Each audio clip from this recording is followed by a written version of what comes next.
All right, folks. Well, I get such a hoot out of hearing that tune because that means it's time for another week of the Rec Poker Podcast. Hello, everybody. Thanks for joining us here on the Forums edition of the podcast, where we're going to talk strategy. I'm your host, Jim Reid, Bluffsterini in the home game, and at Rec Poker Jim on Twitter. And I have the best freaking job in the world, talking poker with my friends here on the Rec Poker Podcast every Monday night. So I have to thank our sponsors, the Running Aces Hotel, Racetrack, and Casino. They are the official sponsor of the Rec Poker Podcast, and they are located less than an hour north of the Twin Cities in the beautiful state of Minnesota. And you can find out more about them by going to runaces.com. It's important that we thank our sponsors because most of what we do here is free. We're a largely volunteer-based organization, and we really depend on the support of our sponsors and our premium members who take part in our fantastic study groups, strategy sessions, book studies, all sorts of amazing ways to bring your game to the next level. And if you want to take your next step, you can always get a free account at Rec Poker by signing up with an email address and a smile. But if you use the code RecPoker at checkout, you can get your first month of premium membership for only $5. And I know that you will agree that is the best value you can get for $5 in the Pokerverse. A whole month? We have so many training videos. We have different events going on every single day. Don't tell me you can't find something valuable in there for $5 for your first month. So come and give us a try. Now, you get used to hearing my voice because they let me host the show on Mondays, but I am just a small cog in the Rec Poker machine. I depend, as do all the rest of us here, on our RECing Crew, our leadership panel, this group, this gang, this crew that makes all the magic happen here at Rec Poker. If you want to find out more about me and the rest of the RECing Crew, you can go to rec.poker/crew, but just listen up because you're going to meet a few of them, well, at least a couple of the OGs of the RECing Crew right here on the show. Take it away, Rob Washington. I'm Rob Washam. You can find me as Rabman50 just about everywhere. And on the first and third Wednesdays of every month, I'm hosting a book study, and all Rec Poker premium members are welcome to join. And I'm Taylor Moss. You can find me on Twitter at Taylor_Moss or as Gopherboy TJM at the Rec Poker home game, which I stream live on Twitch on Wednesday evenings. You can find that at twitch.tv/RecPoker. All right. So here on the Forums edition of the podcast, every week we take a strategy post from the totally free to use and enjoy Rec Poker Forums and talk about it here on the air. So we're going to be talking about a post from 7high11, John Crowell, who's a very active member and has been for a while here. We've talked about a few of John's hands on the show already before about check raise bluffing from the blinds. John opens by saying, I've been trying to find spots to check raise bluff to try and bring in some extra pots. I'm finding some opportunities from the blinds when everything aligns well. Here's one that I'd appreciate some feedback on. Am I on track with this, or is it too dangerous of a play? So I just want to take a minute here to talk about this fantastic member, John Crowell. So John has been a member here for a couple of years. We've talked about him on the show before. He submitted hands. I think he's come on the Forums edition himself a couple of times. And I just love this journey that John is on as a poker player. When he joined Rec Poker, he was enthusiastic, but had a lot of leaks in his game, and he knew it. And he was, not a bad player, but he was an inexperienced player, and he was looking for ways to improve. And the journey that he has been on since then, the way that he has developed as a player, the way that he's approaching the game now, the way that he's approaching the study of the game, it's just so impressive that I want to just make sure that we shout it out here, because this is exactly what, the path of a thoughtful recreational poker player can be. You love the game, you want to get better, you join a community like Rec Poker, or just start talking about poker hands with your friends. You find new study concepts, you find new strategies to work on, you build them into your game. And, we're coming on time flies when you get old like me, but like 2 or 3 years of John being a member here. And it's amazing. It's just amazing to see it. So congratulations to you, John. And keep looking for spots to improve and keep sharing these hands with the rest of Rec Poker Nation, because you're doing it right. And it's great to see. So let's just get right into the spot here. This is a $15 ignition sit and go. So there's 9 players, and the top 3 get $45 each. So it's like those old double or nothings from back in the day on PokerStars, but it's a triple or nothing, and it's just a flat prize pool. The top 3 players each triple their money, and that's all there is to it. It's an anonymous site, John says, but my HUD allows me to track players for each tournament. And all 9 players are left at this point. We're relatively early in the tournament, and we're in the big blind with a 5-4 of diamonds. So under the gun opens to 3x. It folds around to the small blind, who calls, and now it's on us in the big blind. John says, I already had the fold button checked, but did a quick look at my chart, which said this is a call from the big blind, and I got it unclicked just in time to think about it. I figure with the extra player in, the implied odds were a little better, so I went ahead and called.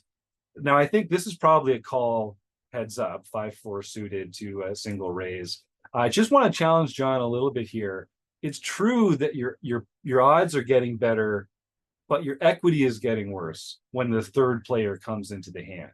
You are getting, the pot will be bigger. You'll be able to win a bigger pot, but you're going to win that pot less frequently because the third player has some equity in that pot that otherwise would go to you and the heads up player.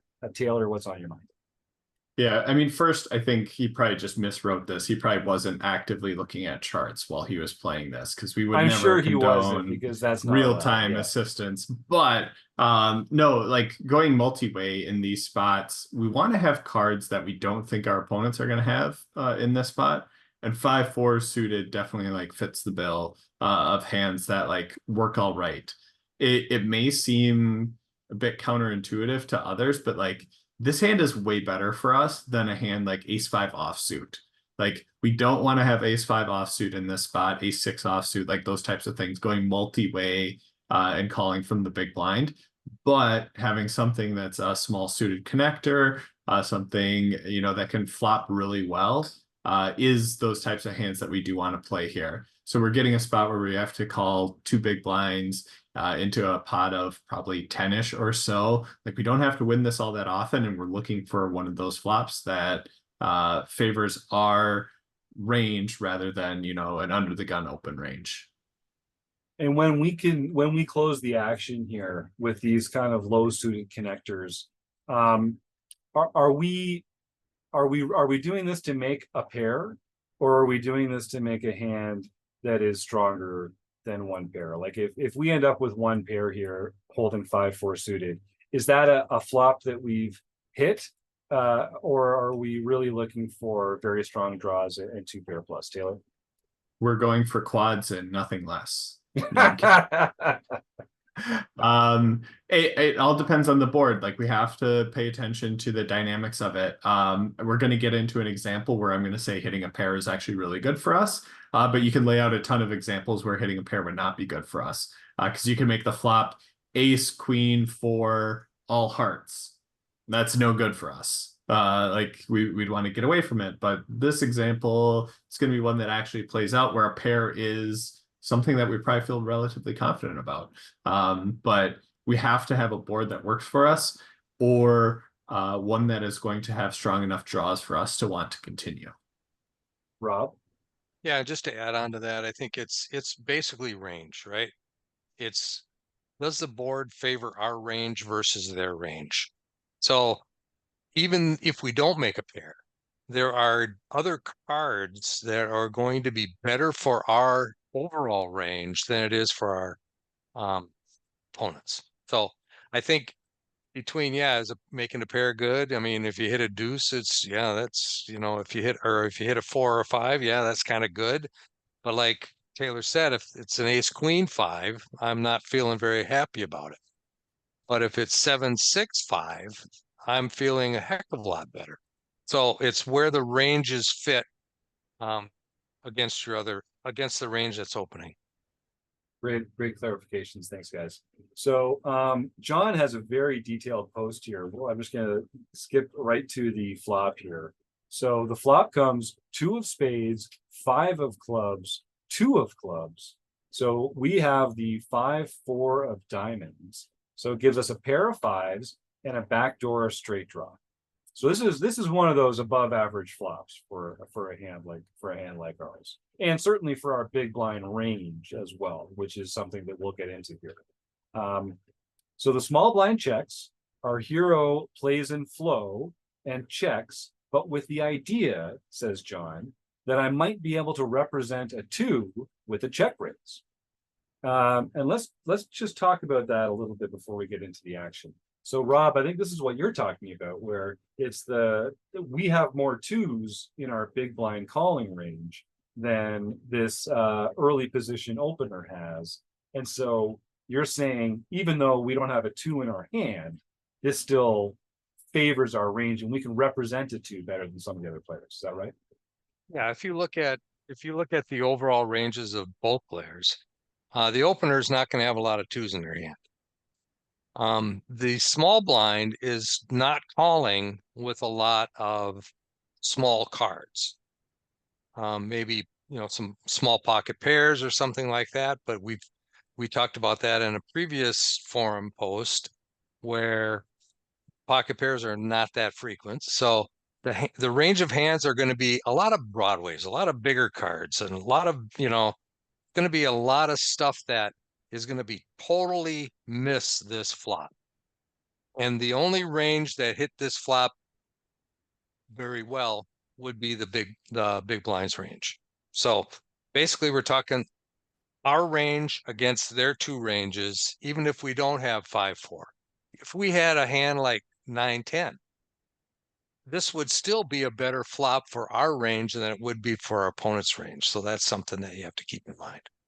I love that. Yeah. The other thing to consider is 2s aren't that great for us. Like if we were to choose, what cards would be on the paired board that would give us the biggest advantage, it's going to be 4s, 5s, 6s, 7s, like those types of things. We just have way more of those because we do fold a lot of our crummy hands that have a deuce in them. So that is something to be considered. But on a deuce 5 board, like we talked about, the under the gun almost has none. It's probably just ace deuce suited if they were going to play that. And then the small blind might not have any.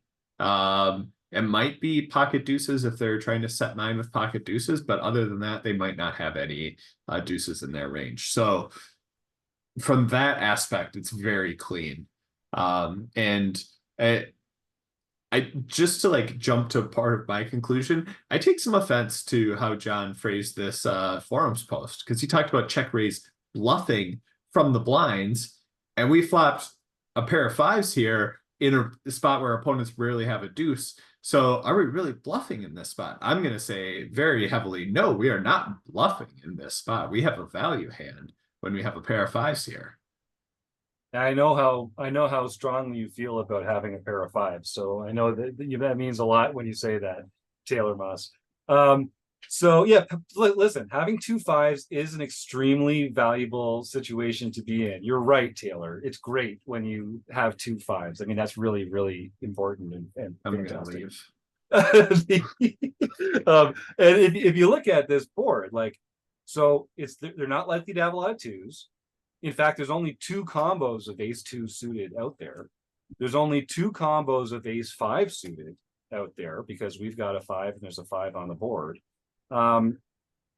Maybe they have some better 5s than ours, but not very often. And so really the only hands that we're worried about are pocket 6s through aces. Those are the only hands that we're behind right now. Well, almost all the hands that we're behind right now. So it's just not a lot of hands that we're behind. I love the way our correspondent says this next line here. It says, I believe under the gun +1 has virtually no 2s or 5s in their range. I'm hoping to knock them off with a check raise here. I'm hoping to knock them off 2 overcards to deny their equity, or better yet, actually get them to fold a pair above the 5s. And I think that's exactly the way to be thinking about it. So, Taylor's saying, well, you're not really bluffing here because you're value betting. But it's that weird kind of value betting where you're denying equity. Like you don't mind, even though you're value betting, you don't mind folds because there's just so many combos of hands and so many turns and rivers that make our hand second best here. Taylor, you unmuted first, then Ron.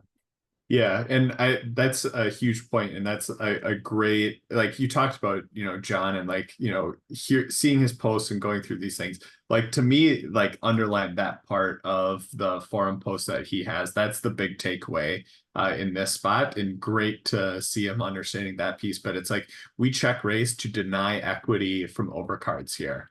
And you might think like, oh, is it all that bad? If they have two overcards, they're only going to hit them what percent of the time. But if you think about the like decision tree of like, hey, we're at a spot, what's the potential outcomes after this? If we call here, turn card is going to come out. It's very likely to be a card over a 5.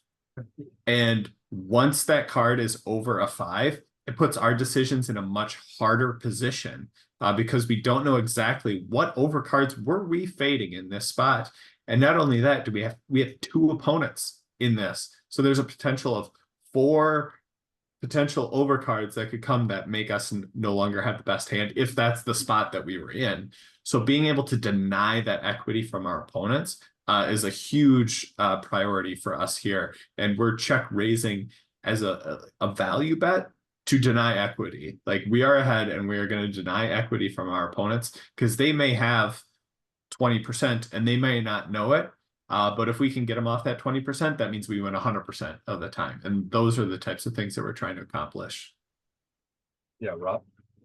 Yeah, I think, we talk about denying equity, and a lot of people talk about protection. They're betting for protection.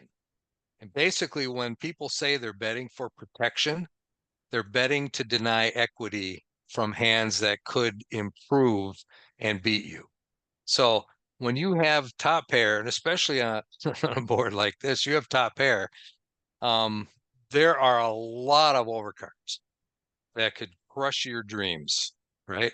So I love what Taylor said. It was about, and what John said, because he's denying equity and he's betting for protection and denying equity for those overcards that could potentially wreck his hand. Yep. I love it. So John does go with the check raise here. So the villain c-bets 150 in the small blind calls. And this is where John talks about the range that he's putting his opponents on and his motivation for check raising. John chooses the sizing of 550 over the 150 raise or bet. And John says, I did this very much as a pure bluff, even though I understand that I may actually be ahead at this point in time. Hence, I'm sure a lot of people would call this a semi-bluff, but my thought was I'm really trying to knock him off a pair. So I consider it a bluff because I'm already planning ahead to shove on the turn if the turn is not a Broadway card or a club. So I really like the way that John's like planning ahead here. And whether you're ahead at this point in time kind of gets at that question that Taylor was talking about. It's like, yeah, you're ahead now. The other cards are behind, the other hands are behind you, but after almost every turn, you're no longer going to have top pair, and it's going to be a harder hand to play, particularly out of position. So that is a very important element of it. And I like that John's now sort of thinking, okay, so what's my opportunity on turns to barrel here and actually get an overpair to fold? And that's pretty sophisticated. And I think I like that he's thinking about what are the turn cards that will be better for my range, or what are the turn cards that are better for my opponent's range, and how can I continue on the other turns? So he says, anyway, I'm not really worried about the small blind. They also miss the flop a lot. They don't have very many 2s and 5s in their range. And John says, I would have preferred to go a little larger, but I felt I had to leave enough behind, in this case, 830, to have fold equity if I shoved the turn. And I think that's exactly the right thing to be thinking about as well. It's important to have a size that fits the street that you're on, but you really got to think before you take any betting or raising or calling action. One great thing you should do is just think, if I take this action, what's the pot size going to be and what's the effective stack size going to be? And should I maybe take a different action or a different sizing so that we don't get in an awkward stack to pot ratio size? So thinking about all the right stuff, the under the gun player calls the check raise and the small blind folds as we expected. The turn is the 9 of spades, which does bring a second flush draw. So it's 2 of spades, 5 of clubs, 2 of clubs, 9 of spades. And John snap shoves, trying to represent that I have a 2, he says. Now I question the timing, like the snap. I'm not sure the snap actually looks stronger than a slight pause and then putting it in. Some players fast is weak, some players fast is strong. I don't know how to make that judgment in a vacuum, but it's not clear to me that immediate shoves are not bluffs as often as they are value. I'm kind of curious to see what Taylor and Rob, I almost called you Roger. Roger here. Yeah, sorry, Roger. Why don't you weigh in there? Yeah, we just talked about tells in our last book study session. It was Zachary Elwood's chapter, and there was a lot of talk about immediate. But now we're online, so online it's a little bit different. Good point. I seem to find that people are more likely to be stronger when they take their time. They let the clock run down. They sit in there, they let it run down. They're thinking really hard. They know what they're going to do. They knew what they were going to do the minute the flop came or the turn came, whatever.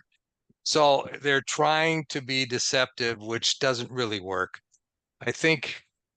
I don't know that I could put a lot of credence in the timing of a online tournament. So I'm not really concerned about the snap. And he could have taken a couple of seconds and done it, and I don't think it would have made a big difference. Yeah, it just literally comes down to not what's the show that you're trying to represent to your opponent and how do you think that they're going to interpret it. It's 100% how is your opponent going to interpret these different actions, and every opponent's different. I think we're going to find out that, it worked in this specific example.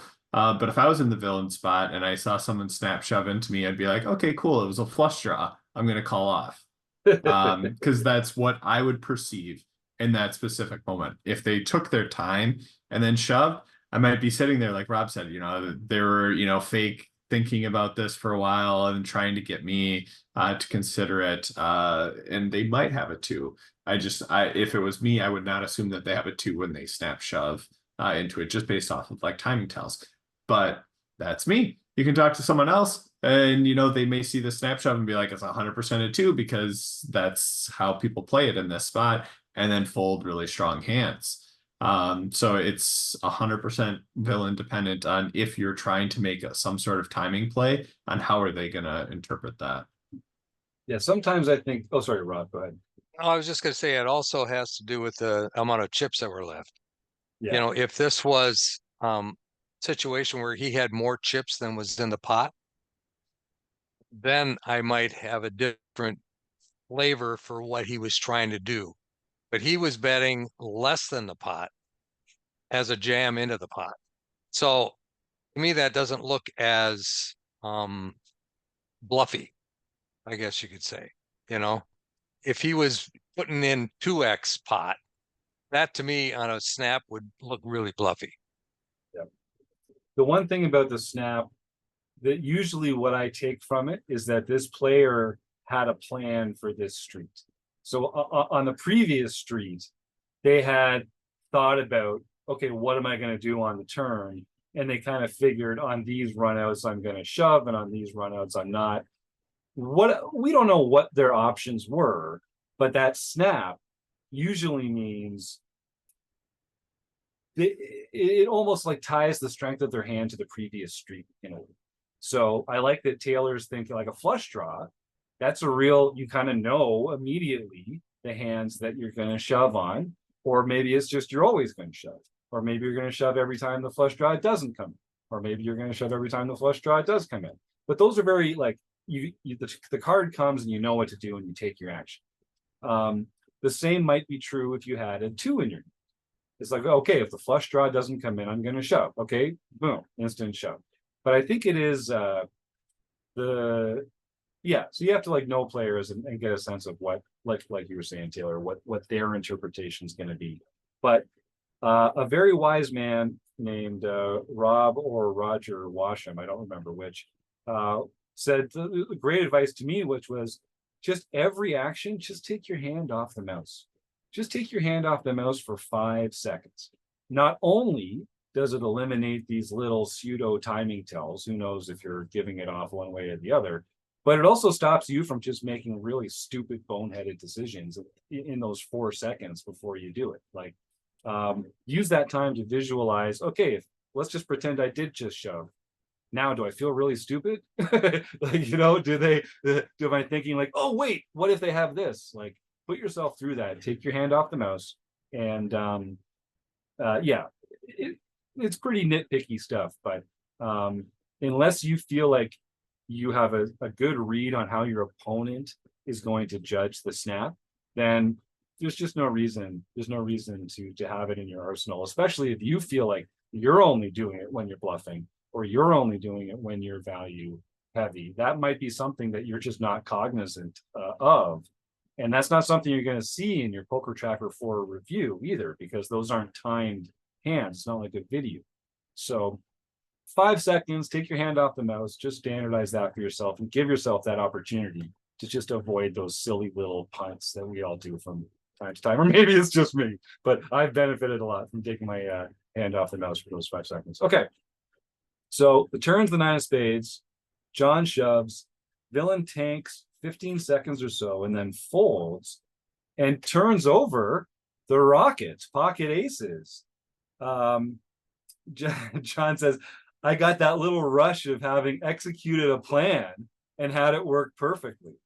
And he says, to be clear, I would not have tried this on the majority of Ignition players, but somehow I had to read that this player was better than average and could fold an overpair. And that's a great note to have on some of these players. And it's like, we go through these cycles of learning, and you can really only we got to choose very inexperienced players to bluff or very experienced players to bluff. A lot of those players in the middle, they've learned just enough to find some reason to justify a call.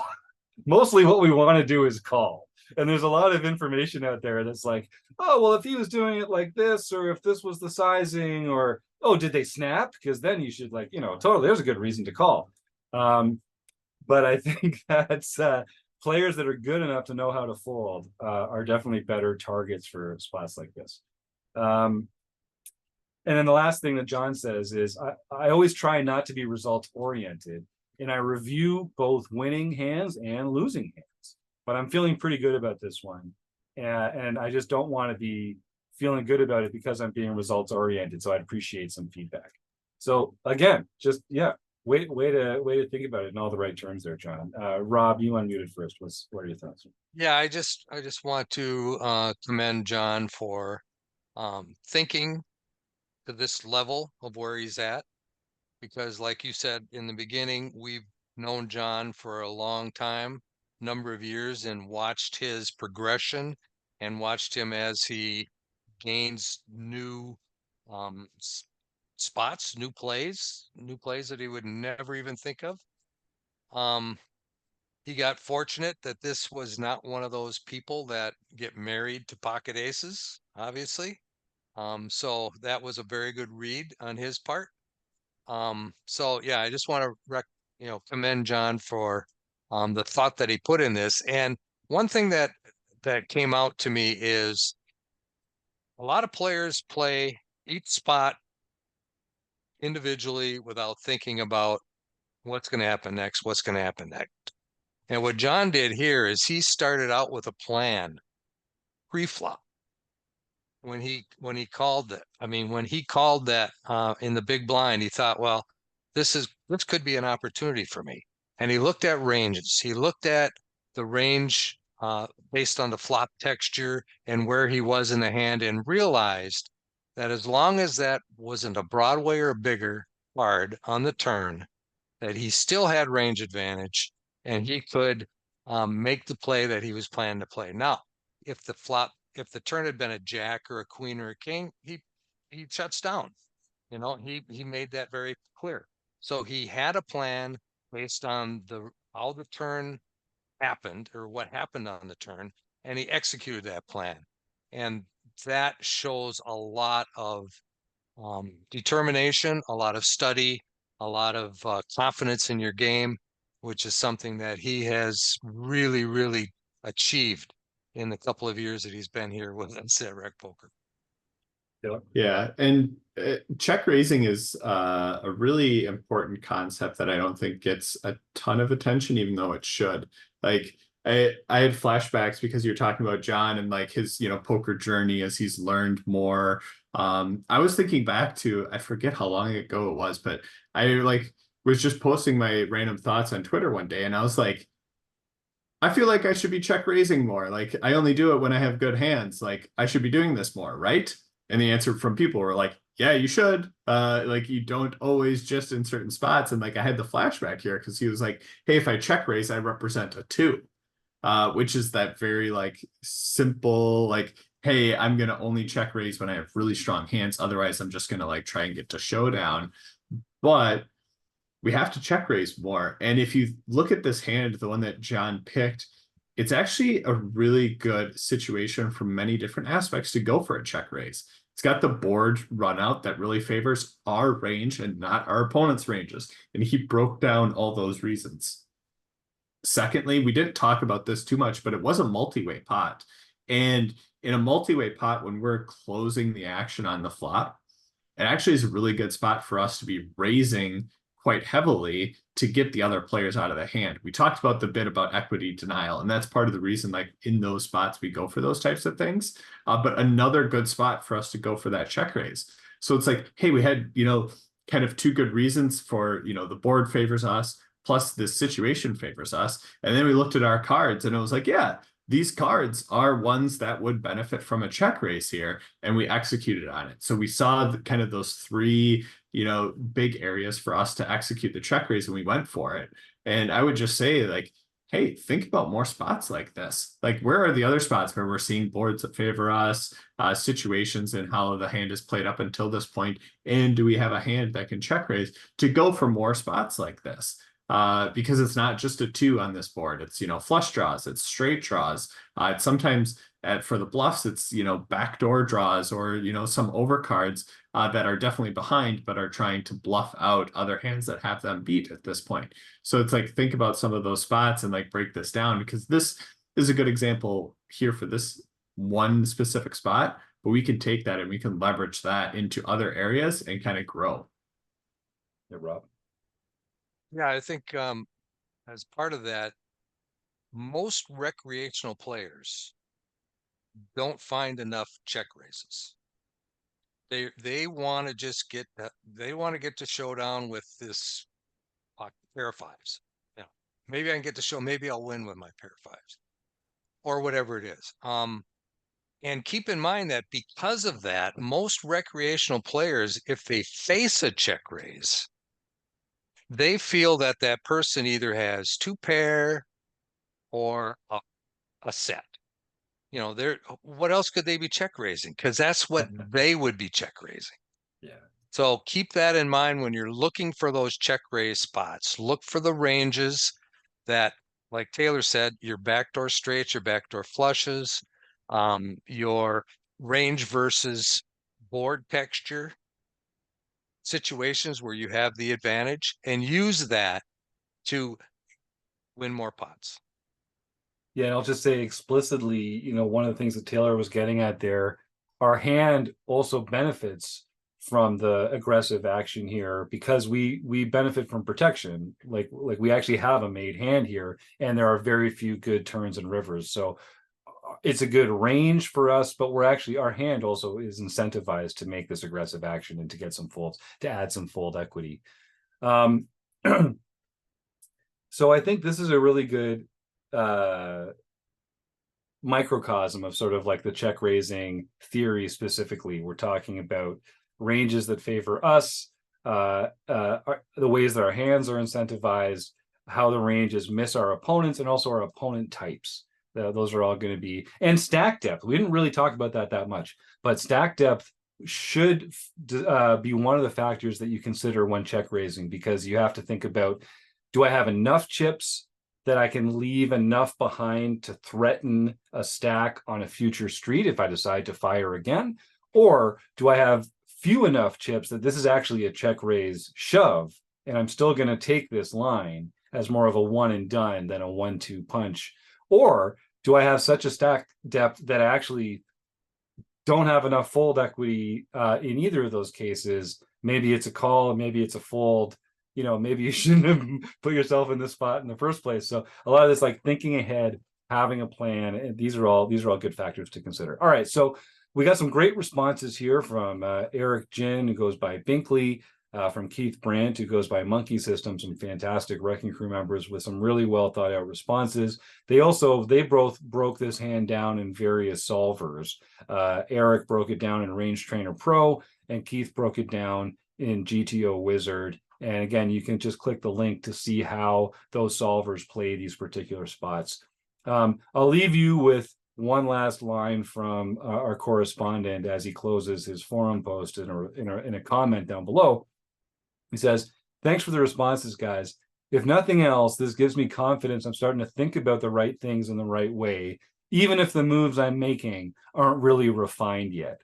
This is a play I never would have considered 6 months ago." And I just want to say, yeah, man, we love to hear that. We love to hear that here on the show. And, we're talking John up quite a bit here because it warms our hearts.